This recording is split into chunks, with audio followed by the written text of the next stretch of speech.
Hi, this is my first ever theory video. As such, it's gonna be a bit iffy. If you believe it, great. If you don't, I'm sorry, but I understand. It might not be structured the best because, again, first ever theory video, so I encourage you guys to leave your thoughts in the comments below.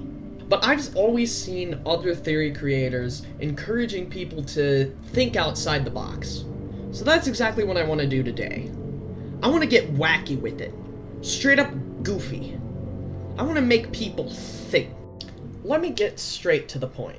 You know Old Man Consequences and how some people sorta think he's a representation of good, or the Nightmarionne is death theory, where they think Nightmarionne is a representation of death.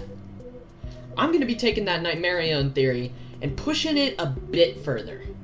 Please welcome to the stage our three guests for tonight's dissection: RWQFSFASXC, Nightmarionne, and Shadow Freddy.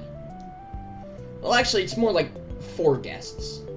Nightmare also factors into this, but he's not the main focus. He's a footnote at best. I would like to propose that all 4 of these guys are connected to some aspect of fate. Manifestations of it, if you will. I ask that you guys please hear me out here. So how did this come about exactly? How did I come to such a batshit insane conclusion that Nightmarionne, RWQFSFASXC, and Shadow Freddy are all connected? Well, the simple answer is, I got into Dead by Daylight. In Dead by Daylight's FNAF DLC, we got the following line in Springtrap's bio during the section describing the events of Follow Me. But fate had different plans for Afton. Now, this is most certainly flowery language, just spicing up the bio. But it still got me thinking, what if it wasn't? In conjunction with all these obscure-ish theories like Shadow Freddy being an extension of Afton's will, Nightmarionne being death, and then more popular ones like the shadows physically helping the missing kids rather than being minigame avatars, what if it was all connected? What if there is a fate in FNAF, and these 3 are manifestations of it? They can't all be death. I mean, Nightmarionne already takes up that role. So we have to each assign them some other aspect of fate, or just something determined by the universe.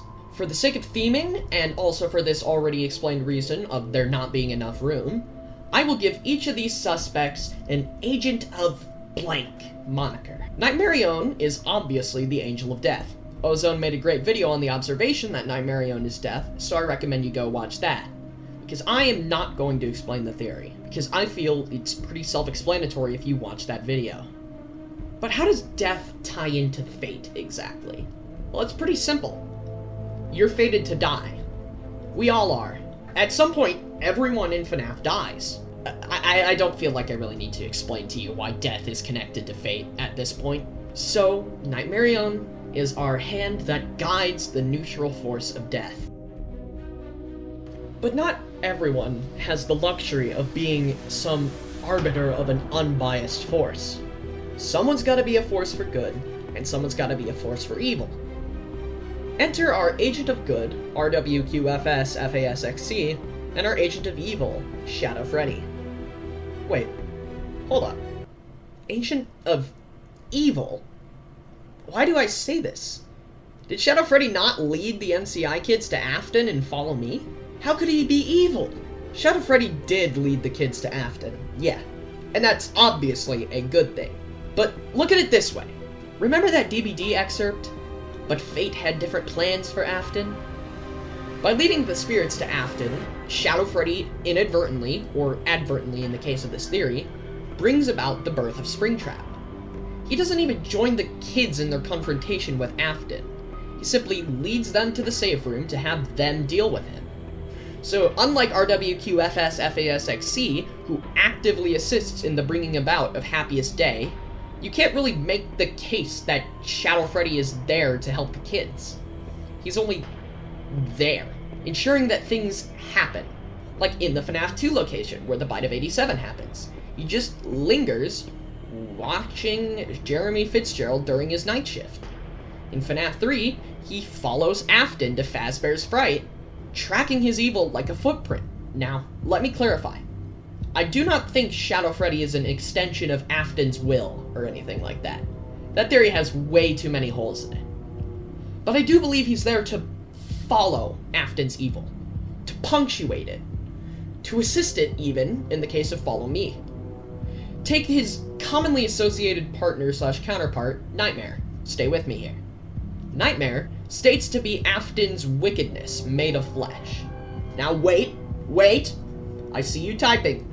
Stop for a moment. I am aware that Nightmare also says, "The shadow fears me." But what does that mean? It can mean any number of things. What I want to point out is that he says shadow singular, meaning it can only be one of these two, and we don't know which one he has beef with, nor is it even relevant to this theory. I'm just saying that one line of dialogue doesn't entirely disprove the connection between Shadow Freddy and Nightmare, especially when there's more pointing to them being linked than not. Even in the game world of animatronica, which we know to be affected by the events of the actual FNAF universe above, is affected by how fucking evil Shadow Freddy is. For one, his loading screen outright states that he will eat your soul. If that doesn't scream comically evil, I don't know what does. Now, granted, most of FNAF World's loading screens are in fact jokes, but Animatronica chooses to take a jab at how comically evil Shadow Freddy is, and that just seems intentional to me. This is also further supported by the fact that all of Shadow Freddy's moves in FNAF World are insta-kills. Unscrew, 30% chance to kill a guy. Escape key, really low chance to insta-kill more than one guy. Water hose, insta-kills enemies that are under 30% health. Every single outing featuring Shadow Freddy has some inclination that he may not be as good as everyone claims. Thus, Shadow Freddy will be our agent of evil. That leaves only RWQFSFASXC to be our agent of good. Or, if you want to be really cool, you can call him the Agent of Rebirth. Being the flip side of Shadow Freddy's coin, RWQFSFASXC is represented in Animatronica as a force for good. Almost all of his attacks are support related. However, the one attack I want to hone in on here is gift boxes. A move focused on revival, gift boxes being in his moveset, is obviously a very clear nod to his assistance in Happiest Day. I only point out gift boxes because it serves to establish a link between RWQFSFASXC and the puppet. If Shadow Freddy is the punctuation for Afton's evil, RWQFSFASXC is the punctuation for the puppet and the other spirits' good. In FNAF 2, RWQFSFASXC stands in a very similar pose to the scrapped sprite of the puppet in the office. Now, obviously, this alone would not be enough evidence to establish a link because it's based on scrapped content, but consider this. Excluding the dubiously canon FNAF AR, RWQFSFASXC has only appeared in games where the puppet is present in some form or another. Once again, he is not an extension of Charlotte's will, but a punctuation for the good her and the other spirits bring. He helps Happiest Day come into being. He guards Remnant and Agony from getting into the wrong hands in FNAF AR, if you choose to believe that game is canon. I don't, but it still serves as nice characterization. He follows the puppet to Fazbear's Fright to watch over Mike. He also helps torture William and UCN. He is there to be the flip side of Shadow Freddy's coin, like I said earlier. The yin to his yang. The good to his evil. And that about sums it up. That's the Agents of Fate theory. Now you may boo me. In fact, I do encourage you to leave your thoughts in the comments if you do disagree with me. As this is my first and probably only theory video being real, and I would love to be proven wrong or given another interesting perspective. The shadows are just really fun to dissect for me, and I wanted to throw my hat in the ring with something that isn't popular consensus. I've been watching a lot of Gibby's Horror Homestead recently, and that has motivated me to take what he said to heart and just share my interesting thoughts. So yeah, goodbye.